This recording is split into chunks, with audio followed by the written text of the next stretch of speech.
Hello my dear friends, मैं दिलीप एक बार फिर आप सबका स्वागत करता हूं आपके अपने यूट्यूब चैनल पीसीएस मार्गदर्शक पे। आई होप आप लोग बहुत अच्छे होंगे और आप सबका परिवार भी स्वस्थ होगा।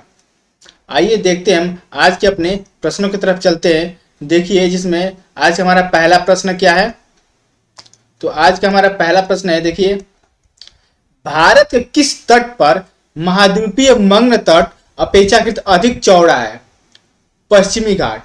तो देख रहे हैं, जो पश्चिमी तट है हमारा वो क्या है, अधिक चौड़ा है किसके अपेक्षा, और जो मग्न तट है जो भारत के, उसकी अपेक्षा जो पूर्वी जो मग्न तट है क्या, उसकी अपेक्षा पश्चिमी तट क्या है, चौड़ा है। तो ये चौड़ा कैसे है? तो हमारा जो पश्चिमी घाट है वो क्या है, यह धसाव के कारण पश्चिमी तट बना हुआ है। पश्चिमी जो तट है मग्न तट, वो धसाव के कारण बना हुआ है, इसीलिए हमारा पश्चिमी तट क्या है, अधिक चौड़ा है। वहीं जो पूर्वी तट है वो क्या है, सकरा हुआ है। तो आप लोग यह बात ध्यान में रखेंगे कि पश्चिमी तट क्या है, अधिक चौड़ा है, वहीं पूर्वी तट क्या है, अधिक सकरा है। फिर आप देखेंगे सेकेंड नंबर प्रश्न को, महाद्वीपीय मग्न तट और महाद्वीपीय मग्न ढाल के बीच की सीमा को क्या कहा जाता है? एंडेसाइट रेखा। देखिए, जो महाद्वीपीय मग्न तट और महाद्वीपीय जो ढाल होती है उसके जो बीच की सीमा होती है उसको हम क्या कह सकते हैं, एंडेसाइट रेखा कहते हैं। तो देखिए, एंडेसाइट रेखा किस प्रकार होती है, इस मैप में आप देखेंगे तो ये पश्चिमी घाट है। देखिए, वेस्टर्न घाट, ये क्या हो जाएगा, पश्चिमी घाट। पश्चिमी घाट, ये जो पश्चिमी घाट जो ढाल होगा वह पूरी तरीके से पानी में नहीं डूबा होगा, कुछ डूबा होगा पानी में, कुछ उसके बाहर होगा। वहीं जो महाद्वीप मग्न तट होता है तो उसके क्या होता है, मग्न तट के ऊपर तक पानी रहता है। तो इन्हीं मग्न तट और ढाल के बीच की जो सीमा होती है उसे हम क्या कहते हैं, तो उसे हम कहते हैं एंडेसाइट रेखा कहते हैं। आई होप आप लोग मग्न तट और मग्न ढाल में अंतर को समझ लिए होंगे। फिर आप देखिए थर्ड नंबर प्रश्न को, सागरीय जल के तापमान का सर्वाधिक महत्वपूर्ण स्रोत क्या है? तो सूर्य। जो सूर्य क्या है, सागरीय जल के सर्वाधिक तापमान का महत्वपूर्ण स्रोत है। आपको यह भी पता है कि तापमान का ऊर्जा का एकमात्र स्रोत क्या है, सूर्य है। पृथ्वी के एकमात्र ऊर्जा का स्रोत सूर्य है, यह भी आप ध्यान में रखेंगे। फिर इस फिगर में देखिए, ये हमारा वेस्टर्न घाट, पश्चिमी घाट हो गया, आपने देख लिया। फिर देखिए पूर्वी घाट, यह क्या है, यह पूर्वी घाट है। और यह क्या है, कार्डेमम की हिल से, कार्डेमम की पहाड़ियां है यहाँ पे जो लोकेशन शो कर रहा है। यह देखिए पश्चिमी घाट के जस्ट बगल में क्या है, लक्षद्वीप आइलैंड है। फिर ये देखिए, ये नीलगिरी है। क्या पश्चिमी घाट के साइड में क्या है, नीलगिरी है। अंडमान निकोबार का लोकेशन देख लेंगे आप कि अंडमान निकोबार का लोकेशन क्या है, तो अंडमान निकोबार का लोकेशन पूर्व साइड में है। फिर ये रहा अंडमान निकोबार। फिर और भी लोकेशन हम देख लेते हैं। ये देखिए सबसे ऊपर क्या है, पंजाब, पंजाब हिमालय। यहां देखिए गारो, खासी और जयंतिया, यहां जयंतिया हो जाएगा। तो ये तीन पहाड़ियां हैं। यह सुंदरबंस, यह सुंदरबंस डेल्टा है जो ये शो कर रहा है। यह क्या है, यह सुंदरबन डेल्टा है। वहीं देखिए इसी के सुंदरबन डेल्टा के जस्ट पश्चिम से देखिए छोटा नागपुर का पठार है, ये वाला हिस्सा। ये वाला थार मरुस्थल है जो राजस्थान में है। वहीं देखिए राजस्थान में अरावली श्रेणी, उसके नीचे के देखिए विंध्य, फिर सतपुरा है। फिर देखिए ये दक्कन प्लेटू, दक्कन का पठार।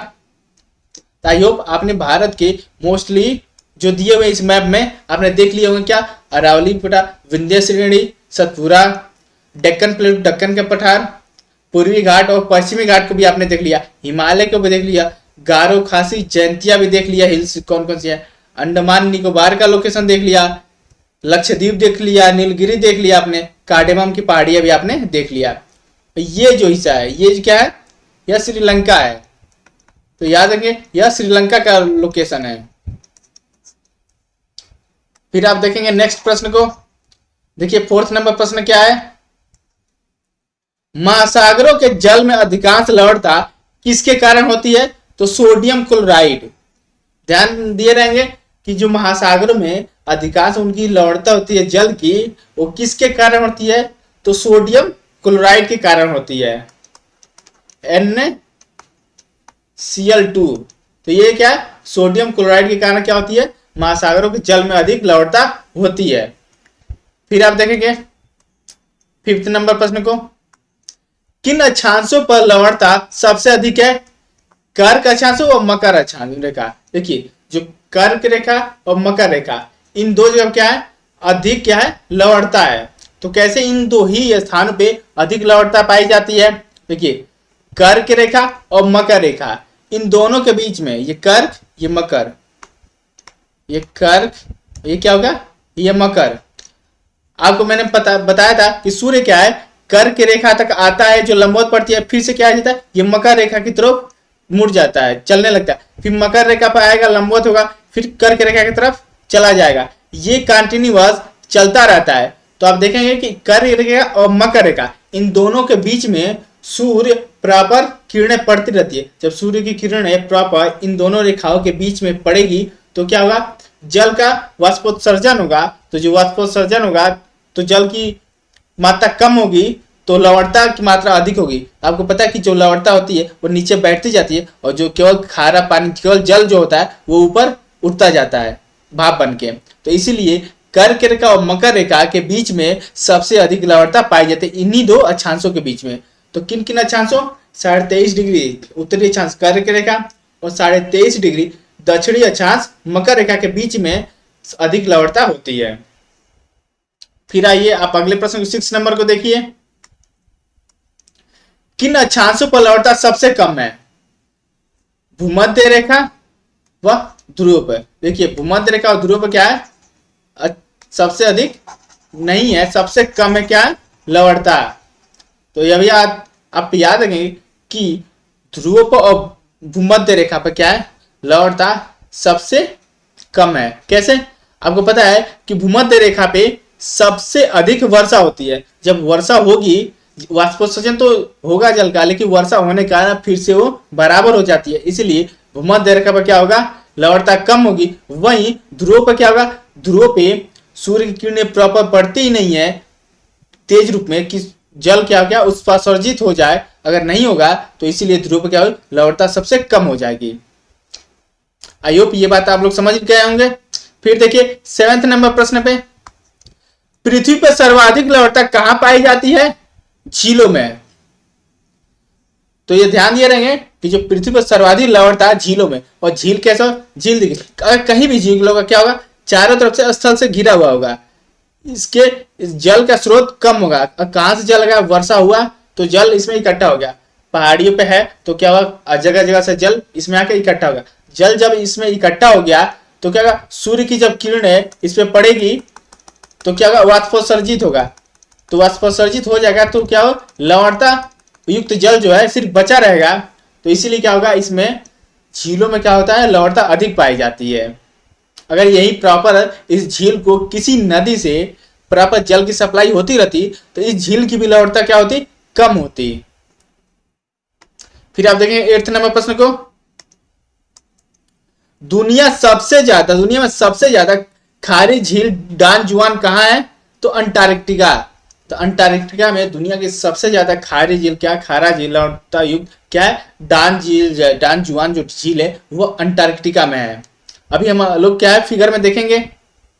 फिर आप देखिए नेक्स्ट प्रश्न को 9th नंबर को, विश्व की सबसे प्रसिद्ध अवरोधक प्रवाल भित्ति कौन सी है? तो ग्रेट बैरियर रीफ।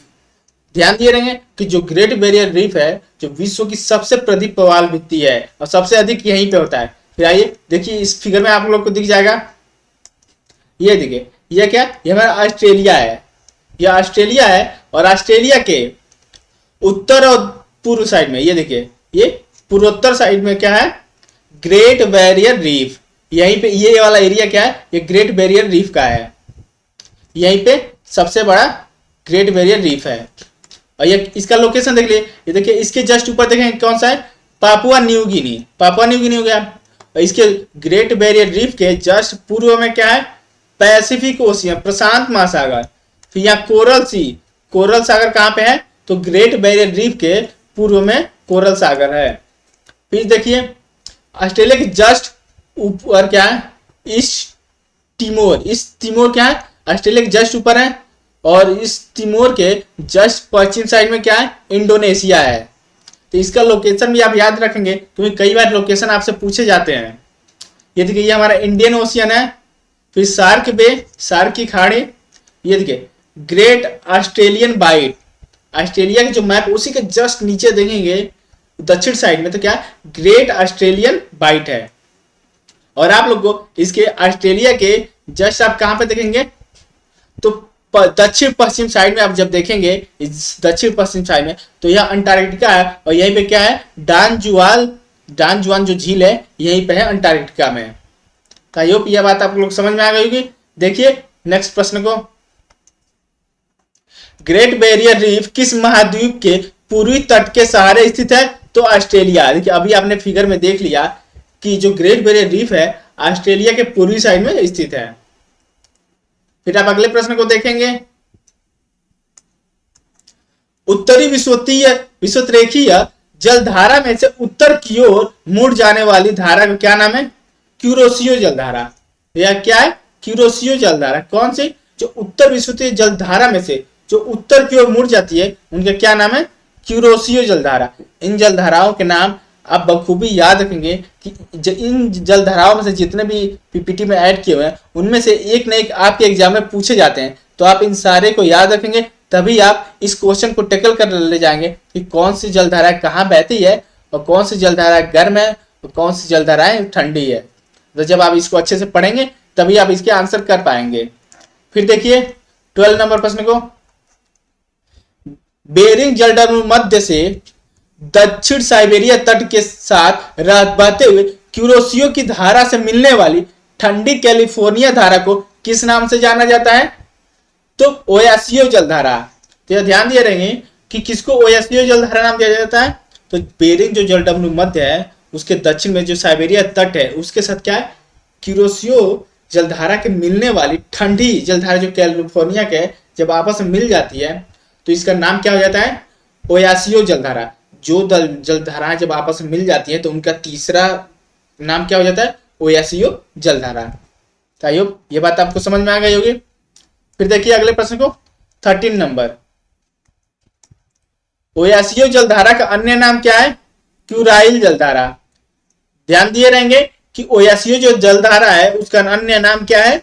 तो क्यूराइल जलधारा। इन जलधाराओं पे आप जोर दिए रहेंगे। फिर देखिए 14 नंबर प्रश्न को, पूर्वी ऑस्ट्रेलियाई धारा को अन्य किस नाम से जाना जाता है? तो न्यू साउथ वेल्स धारा। देखिए जो पूर्वी ऑस्ट्रेलिया के जो पूर्व में धारा चलती है उसे किस नाम से जाना जाता है? तो न्यू साउथ वेल्स। यह नाम आपको लोग याद रखेंगे कि न्यू साउथ वेल्स किसे जानते हैं?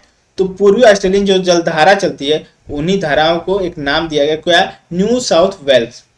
आई होप यह बात आपको समझ में आ गई होगी।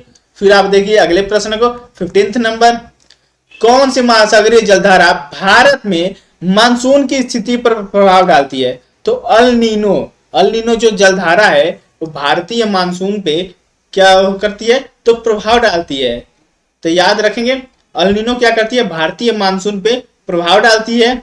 आप लोग को अल नीनो और ला नीना इन दोनों के बारे में मैं एक शॉर्ट वीडियो लेकर आऊंगा 5 से 10 मिनट का। उसमें आप लोगों को अल नीनो और ला नीना और साथ ही उसका भारत पे जलवायु पे भारतीय जो वर्षा होती है भारत में उसके ऊपर क्या प्रभाव निगेटिव पड़ता है क्या पॉजिटिव पड़ता है इसके बारे में हम सब जान लेंगे। क्योंकि अल नीनो और ला नीना एक कंसेप्ट है, इसको हमें समझना पड़ेगा। तो इसके लिए हम 10 मिनट का एक वीडियो लाएंगे, उसके थ्रू हम सब जान लेंगे कि अल नीनो और ला नीनो का उत्पन्न कैसे होती है और कैसे इनका प्रभाव पड़ता है। फिर आइए, और यह क्या पे होता है? यह दक्षिणी अमेरिका। कहां पे? याद रखेंगे यह दक्षिणी अमेरिका के पश्चिमी साइड पे उत्पन्न होता है अल नीनो पेरू के तट पर। दक्षिणी अमेरिका में जो पेरू है, चिली और पेरू, उसी के तट पे क्या इनका उद्भव होता है। फिर आप देखेंगे 16 नंबर प्रश्न को, अल नीनो जलधारा किस देश के तट पर प्रकट होती है? तो पेरू। अब पेरू किस कॉन्टिनेंट का देश है? तो यह है दक्षिण अमेरिका। यह भी ध्यान दिए रहेंगे कि पेरू जो है दक्षिण अमेरिका कॉन्टिनेंट के क्या है, एक देश है। यह कहां पे है, तो यह दक्षिण अमेरिका के पश्चिमी तट पे स्थित है। फिर आप 17 नंबर प्रश्न देखेंगे, कौन सी धारा कनाडा के पूर्वी तट पर बहती हुई गर्म गल्फ स्ट्रीम भी से मिलती है, तो यह क्या होना, लेब्राडोर की धारा। ध्यान दिए रहेंगे कि जो गल्फ स्ट्रीम धारा है वह क्या है, कनाडा के पूर्वी तट से बहती हुई आती है, और कौन सी है, तो वह लेब्राडोर की धारा है, जो गल्फ स्ट्रीम से आके मिल जाती है और कनाडा की तरफ से होके आती है। अभी आपको हम फिगर में दिखाएंगे कि कौन कौन सी जलधारा है, कहाँ कहाँ से होके गुजर रही है और किस किस दिशा से चल रही है और किस किस दिशा की ओर प्रवाहित हो रही है। आप 18 नंबर देखेंगे, कौन सी जलधारा उत्तरी अफ्रीका के पश्चिमी तट के सहारे केप वर्ड के पास से होकर दक्षिण की ओर बहती है, तो केनारी जलधारा। ध्यान देने, जो केनारी जलधारा है वो क्या, दक्षिण अमेरिका क्या है, अफ्रीका जो है उसके पश्चिमी तट पे केप वर्ड के पास से होकर दक्षिण की ओर बहती है। अब इन नामों को एक बार पढ़े रहेंगे तो अभी जब हम मैप में देखेंगे तो आप सबको कॉन्सेप्ट क्लियर हो जाएगा, कौन सी जलधारा कहाँ चल रही है और किस प्रकार से चल रही है। फिर आप देखिए 19 नंबर प्रश्न को, गुड होप अंतरीप के निकट दक्षिणी अटलांटिक धारा की एक शाखा कौन सी धारा है, तो बेंगुएला धारा। तो जो गुड होप अंतरीप है जो दक्षिण में है वो क्या, वो अटलांटिक की धारा की एक शाखा कौन सी है, तो बेंगुएला की धारा है। फिर आप देखेंगे 20 नंबर प्रश्न, विश्व में सबसे तेज बहने वाली महासागरीय जलधारा कौन सी है, तो गल्फ स्ट्रीम जलधारा है। ध्यान दिए रहेंगे कि विश्व की जो सबसे तेज गति से बहने वाली महासागरीय जलधारा है वो कौन सी है, गल्फ स्ट्रीम जलधारा है। फिर आप 21 नंबर प्रश्न देखेंगे,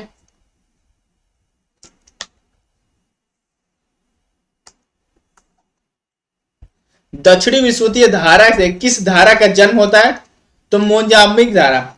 मोजाम्बिक धारा का दक्षिण विषुवतीय धारा से जन्म होता है, यानी कि दक्षिण विषुवतीय धारा से उत्पन्न कौन सी धारा है, तो मोजाम्बिक की धारा है।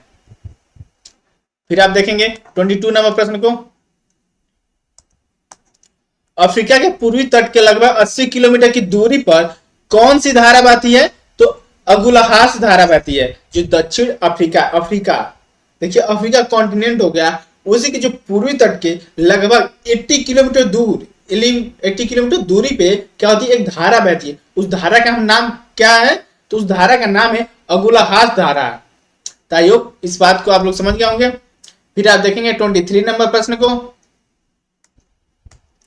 किस सागर को महासागरीय मरुस्थल के रूप में पहचाना जाता है, तो सारगैसो सागर। देखिए सारगैसो सागर को हम किस रूप में जानते हैं, तो यह महासागरीय मरुस्थल, जैसे ऐसे जमीन पे मरुस्थल होता है उसी तरह महासागरों में भी मरुस्थल है। तो देखिए सारगैसो जो सागर है इसको हम क्या नाम से जानते हैं, तो यह महासागरीय मरुस्थल के रूप में हम जानते हैं।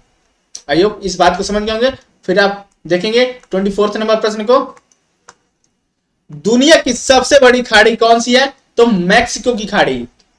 तो याद रखिए कि जो दुनिया की सबसे बड़ी खाड़ी है वह मैक्सिको की खाड़ी है, और यह किस कॉन्टिनेंट में है, आप सब बताएंगे यह किस कॉन्टिनेंट में है, तो उत्तरी अमेरिका कॉन्टिनेंट में है। और किस में है, USA America, United state of America में है। ये कौन सा, मैक्सिको की खाड़ी। और यह किस कॉन्टिनेंट में, तो उत्तरी अमेरिका कॉन्टिनेंट में है।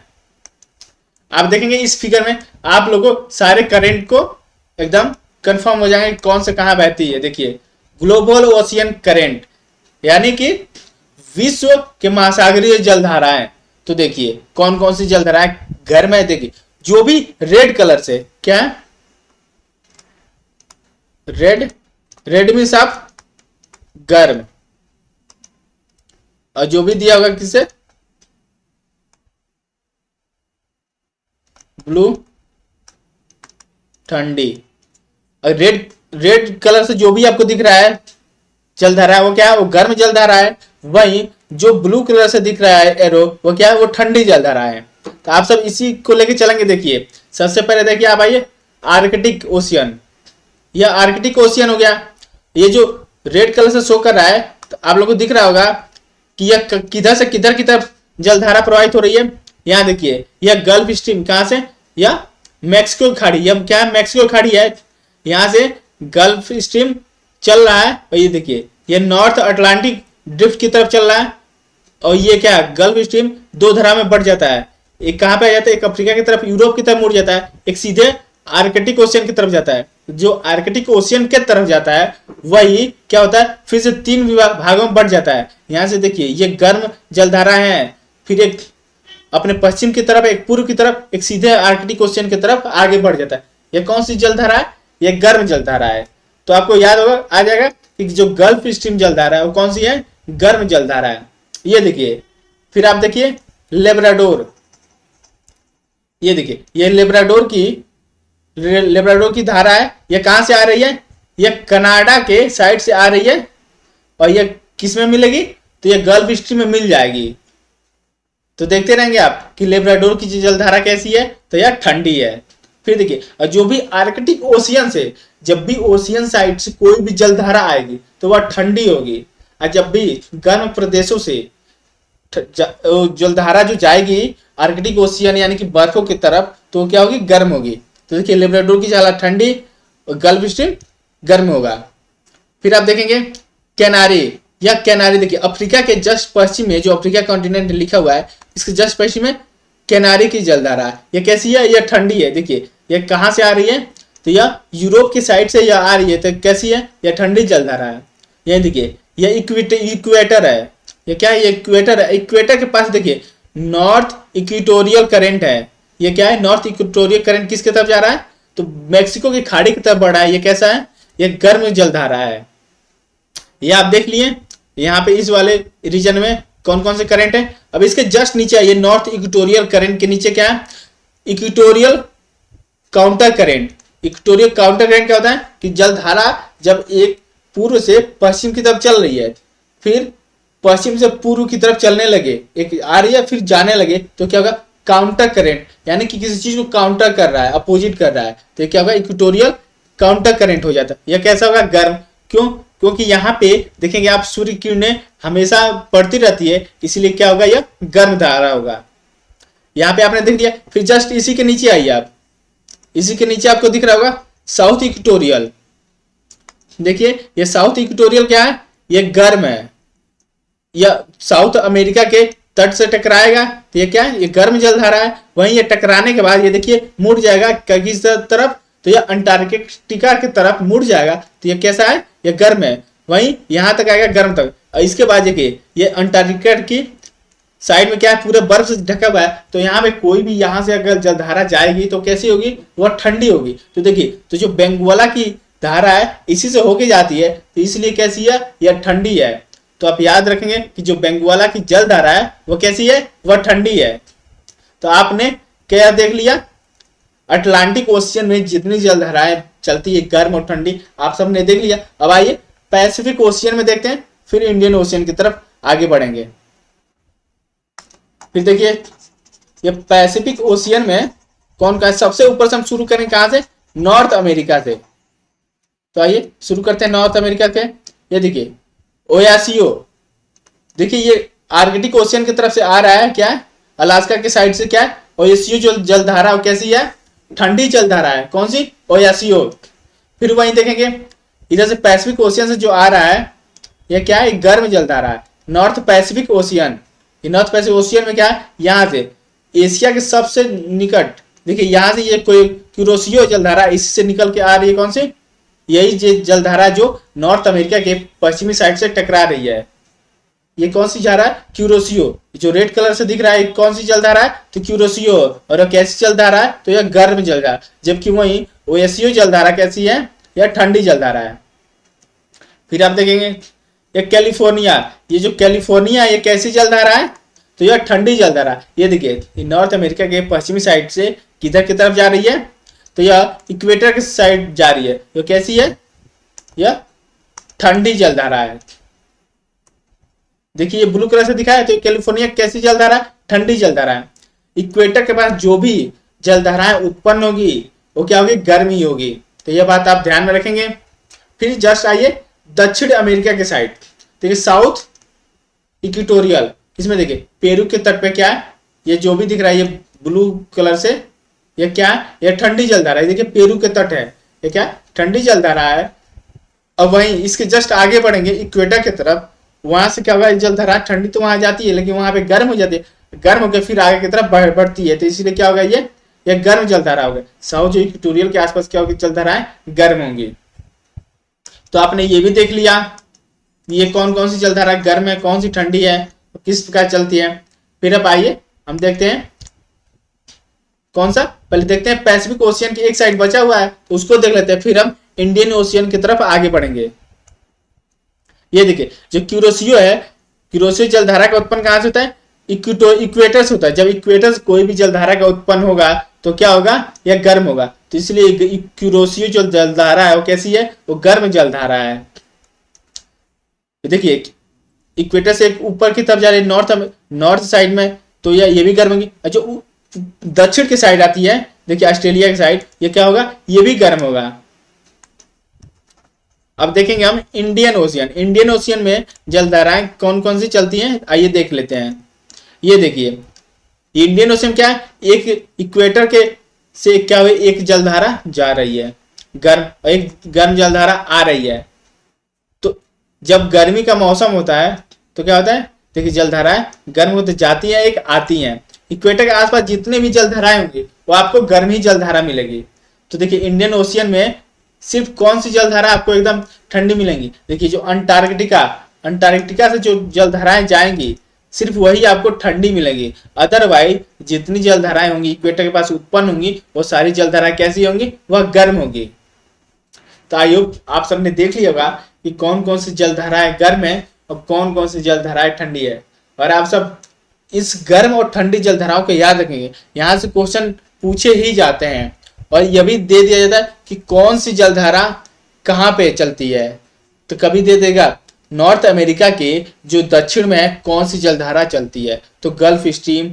और अफ्रीका के जो पश्चिम साइड में है कौन सी जलधारा जो ठंडी है चलती है, तो कैनारी। इस प्रकार से आप सब याद रखेंगे। और आप सब इस फिगर का क्या करेंगे, वीडियो पॉज करके आप स्क्रीनशॉट ले लेंगे, जिससे आप सबको पता रहेगा कि कौन सी जलधारा कहाँ बहती है और आप कहीं भी आप रह के देख सकते हैं। आई होप आप सब समझ होंगे। फिर आइए चलते हैं अब अपने अगले प्रश्न पे। देखिए हमारे 25 नंबर प्रश्न क्या है, कौन सी जल संधि अंतरराष्ट्रीय तिथि रेखा के समानांतर है, बेरिंग जल संधि। तो जो बेरिंग जल संधि है जो क्या अंतरराष्ट्रीय तिथि रेखा के समानांतर है, यानी कि जो बेरिंग जल संधि उसी के समानांतर है, किसके, तो अंतरराष्ट्रीय तिथि रेखा या अंतरराष्ट्रीय तिथि रेखा समानांतर है किसकी, बेरिंग जल संधि के। इन दोनों में क्रॉसपोंडेंस हो जाएगा। फिर आप देखेंगे अगले प्रश्न को,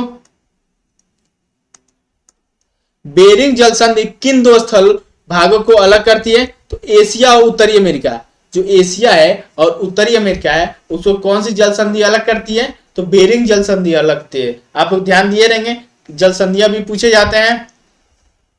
आपको एक बार एक वीडियो में सारी जल संधियों को फिगर आउट कर दूंगा ताकि आप सबको याद रहेगा कि कौन सी जल संधि कहाँ चलती है और किसके कारण उस जल संधि का जुड़ाव है या अलगाव है, आप सबको पता चल जाएगा।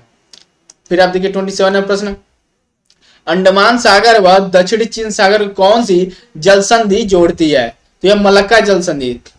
देखिए अंडमान सागर यानी कि भारत, अंडमान सागर भारत और दक्षिणी चीन सागर तो कौन सी जल संधि जोड़ती है, तो मलक्का जल संधि। और जल संधि से आशय कैसे क्या हो जाएगा, तो देखिए जल संधि क्या हो जाएगा, दो जल समूहों को जोड़ती है। जैसे मान लीजिए कि यहां पे कोई और, यहां पे अंडमान और यहां पे चीन, दक्षिणी चीन सागर हो गया। तो इन दोनों को जो जोड़ता है उसे क्या कहते हैं, जल संधि कहते हैं। तो इन दोनों के जुड़ाव को हम क्या कहते हैं, जल संधि। तो इसलिए इसका क्या नाम रखा गया, मलक्का जल संधि नाम रखा गया। किसका, अंडमान सागर और दक्षिण चीन सागर के जुड़ाव को हम क्या रखे हैं कि मलक्का जल संधि। तो आप सब समझ गए होंगे कि जल संधि किसे कहते हैं। फिर आप देखेंगे 28 नंबर प्रश्न को, लाल सागर व अरब सागर को कौन सी जल संधि जोड़ती है, बाब अल मंडेव। बाब अल मंडेव क्या करती है, तो लाल सागर व अरब सागर इन दोनों को क्या करती है, जोड़ती है। दो सागर आपस में जुड़ते हैं, यानी कि दो सागर का जल आपस में जहां मिलते हैं उसी को हम क्या कहते हैं, जल संधि कहते हैं। तो उस जगह का हम नाम क्या रखे हैं, बाब अल मंडेव। किसको किसको, लाल सागर और अरब सागर को जोड़ती है कौन सी, बाब अल मंडेव जल संधि। फिर आप देखेंगे 29 नंबर प्रश्न को, होर्मुज जल संधि किन दो देशों को अलग करती है, तो ईरान व ओमान। ईरान और ओमान को कौन सी जल संधि अलग करती है, होर्मुज जल संधि। देखिए यहां पे जल संधि होगा, यहां पे ईरान हो गया और यहां पे ओमान, और ये बीच में जल संधि हो गई, जल हो गए। तो इसी जल संधि क्या होता है, होर्मुज की जल संधि इसका नाम है। और ये क्या करती है, यहाँ पे ईरान और ओमान इन दोनों को अलग कर रही है, सीधा सीधा दिख रहा है। तो इसीलिए क्या कहा गया कि जल संधि दो चीजों को, देखिए जल को जोड़ेगी और स्थल को अलग करेगी। आप लोग समझ गए होंगे कि जब जल संधि क्या होगी, जल संधि यानी कि जल का संधि जुड़ा हुआ है, और तो जब जल का जुड़ा होगा तो किसी किसी को अलग तो करेगा ही ना। तो जल का जब जुड़ा होगा तो स्थल का अलगाव होगा। अगर स्थल है तो स्थल का जब अलगाव होगा तभी तो जल का जुड़ा होगा। तो इसलिए क्या होता है, जब जल संधि आएगी तो जल का जुड़ा होगा, वहीं स्थल का क्या होगा, अलगाव होगा। तो यह बात समझ में आ गई होगी। फिर देखिए 30 नंबर प्रश्न को, ऑस्ट्रेलिया व पापुआ न्यू गिनी को कौन सी जल संधि अलग करती है, टारस जल संधि। अभी आपने फिगर में देखा ऑस्ट्रेलिया, और ऑस्ट्रेलिया के जस्ट ऊपर क्या था, पापुआ न्यू गिनी। तो इन दोनों की जल संधि कौन सी जल संधि अलग करती है, तो जो टारस की जल संधि है वह पापुआ न्यू गिनी और ऑस्ट्रेलिया को अलग करती है। फिर आप 31 नंबर प्रश्न को देखेंगे, आर्कटिक और प्रशांत महासागर को जोड़ने वाला जल डमरू मध्य कौन सा है, तो बेरिंग जल डमरू मध्य। जो आर्कटिक व प्रशांत महासागर, देखिए अभी आपने ऊपर देखा आर्कटिक महासागर और प्रशांत महासागर, तो इन दोनों को जो क्या है जोड़ने वाला कौन सा, बेरिंग जल डमरू मध्य है। इन्हीं के कारण इन दोनों का जल क्या होता है, आपस में जुड़ता है। फिर आप अगले प्रश्न को देखेंगे 32 नंबर प्रश्न, कौन सी जल संधि अलास्का व कमचटका प्रायद्वीप के बीच है, तो बेरिंग जल संधि। तो अलास्का आपको देखने को मिलेगा कहाँ पे, नॉर्थ अमेरिका है, वहीं कमचटका रूस में देखने को मिलेगा। तो जब मैप ऐसे आपने देखा, अगर ये ऐसे जुड़ेगा तो यहाँ पे नॉर्थ अमेरिका क्या, अलास्का, और यहाँ कमचटका रूस का, तो इन दोनों आपस में जुड़ जाएगा। तो इनके बीच से कौन सी जल संधि अलग करती है, तो यह है बेरिंग जल संधि। फिर आप देखेंगे 33 नंबर प्रश्न को, पाक जल संधि किन देशों को अलग करती है, तो पाक जल संधि भारत व श्रीलंका। अभी आपने फिगर में देखा भारत और श्रीलंका इन दोनों के बीच जल आपने देखा, तो क्या है उस जल संधि का क्या नाम है, पाक जल संधि नाम रखा गया। यही जल संधि भारत को और श्रीलंका को दोनों क्या करती है, अलग करती है, दो देशों को। फिर आप देखेंगे 34 नंबर प्रश्न को, 10 डिग्री चैनल किसे अलग करते हैं, तो अंडमान और निकोबार की। अंडमान को क्या करता है, निकोबार से अलग करता है। तो 10 डिग्री चैनल अंडमान को निकोबार से क्या करता है, अलग करता है। यह बात आप ध्यान दिए रहेंगे कि जब अंडमान और निकोबार को 10 डिग्री चैनल अलग करता है। फिर आप देखेंगे 35 नंबर प्रश्न को, ग्रेट चैनल किसे अलग करता है, तो ग्रेट निकोबार को और सुमात्रा से। देखिए जो ग्रेट चैनल नाम है वो ग्रेट निकोबार और सुमात्रा से अलग कर देता है। ग्रेट निकोबार को अगर पता है अंडमान फिर निकोबार है, पहले ऊपर अंडमान है उसके जस्ट नीचे क्या है, निकोबार है। तो लिटिल अंडमान लिटिल निकोबार ऐसे दिया हुआ है। तो नीचे जो आता है ग्रेट निकोबार हो गया, अब उससे क्या है सुमात्रा है, सुमात्रा उससे इधर है। तो क्या उन दोनों के बीच में क्या है, एक ग्रेट चैनल है, यही दोनों को क्या करता है, अलग करता है। फिर आप देखेंगे 36 नंबर प्रश्न को, काला सागर व मरमरा सागर के बीच कौन सी जल संधि है, तो बास्फोरस जल संधि। देखिए काला सागर व मरमरा सागर के बीच कौन सी जल संधि है, तो बास्फोरस की जल संधि है। यह कहां पे है, यह यूरोप में है। ध्यान दिए रहेंगे जो बास्फोरस की जल संधि है यूरोप में है। जो काला सागर है और मरमरा सागर है इन दोनों को क्या करती है, अलग करती है, इन दोनों के बीच में है। फिर आप देखेंगे 37 नंबर प्रश्न को, फारस की खाड़ी व ओमान की खाड़ी के बीच कौन सी जल संधि है? तो होर्मुज जल संधि। देख लीजिए, जो फारस की खाड़ी और ओमान की खाड़ी है, इन दोनों के बीच कौन सी जल संधि है? तो होर्मुज की जल संधि है। फिर आप देखेंगे 38 नंबर प्रश्न को, मन्नार और बंगाल की खाड़ी के बीच कौन सी जल संधि है? तो पाक जल संधि। देख लीजिए, जो मन्नार की खाड़ी और बंगाल की खाड़ी, जो श्रीलंका को, भारत को पाक जल मध्य ही तो अलग करता है, तो वही पाक जल संधि है। जो क्या है, ये बंगाल की खाड़ी हो जाता है और नीचे क्या होता है? मन्नार की। तो इन दोनों को क्या करता है? जल संधि है, जो पाक की जल संधि क्या जोड़ती है। फिर देखेंगे 39 नंबर प्रश्न को, बेफिन खाड़ी व अटलांटिक महासागर के बीच कौन सी जल संधि है? तो डेविस जल संधि। देखिए, बेफिन खाड़ी, बेफिन हो गया, बेफिन ऑफ बे, और अटलांटिक महासागर। आपको ध्यान दिए ना, अटलांटिक महासागर यानी कि नीचे की दक्षिणी साइड, एकदम दक्षिणी गोलार्ध की तरफ बात कर रहा है। अटलांटिक महासागर के बीच कौन सी जल संधि है? तो डेविस जल संधि है। आई होप आप लोग समझ गए होगा। बेफिन खाड़ी और अटलांटिक महासागर के बीच कौन सी जल संधि है? तो डेविस जल संधि है। फिर आप 40 नंबर देखेंगे, इंग्लिश चैनल व उत्तरी सागर के बीच कौन सी जल संधि है? तो डोवर जल संधि के। इंग्लिश चैनल व उत्तरी सागर के बीच डोवर जल संधि है, डोवर जल संधि। फिर अब आज के लास्ट प्रश्न को देखेंगे, 41 नंबर प्रश्न, तस्मान सागर व दक्षिण सागर के बीच कौन सी जल संधि है? बास जल संधि। देखिए, तस्मान सागर, तस्मान सी, और दक्षिण साउथ सी के बीच जल संधि जो है वह बास जल संधि है।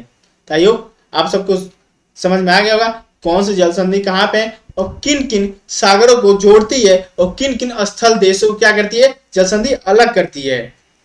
इन सबका आप बार बार रिवीजन करके, बार बार वीडियो को प्ले करके देखेंगे, ताकि आप सबको ये सारी जल संधि या ये सारे करेंट आप सबको याद रहे कि कौन सी जलधारा कहाँ पे चलती है, तो कौन सी जलधारा गर्म है, तो कौन सी जलधारा ठंडी है।